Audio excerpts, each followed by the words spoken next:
Some important duties of a king set by the Vitura. What are the important duties?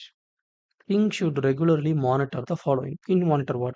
The dangers a kingdom from outside. So who are our enemies you should see? Who's the thieves? Who are going to loot us? Our enemies, climate, everything you need to see. Economic condition of the religion and the people, how much money they have, how they are sustaining, how's their health, everything you should check. Financial position of the treasury. How much do you have in our treasury? How long can we sustain if any problem arises? How is your saving? How is our enemy? How's the loan we give to other people are repaying or you see strength of the army, and otherwise the country will be ruined. You should have an army that should be strong. How strategically they can fight? Are they strong? Is our military is good? This is the important thing you need to see. In all condition, leaders should try to find ultimate truth before forming a conclusion.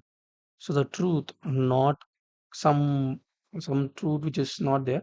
The ultimate truth you need to know before going to come to conclusion. Just like spending a lot of effort in the extracting gold from ore.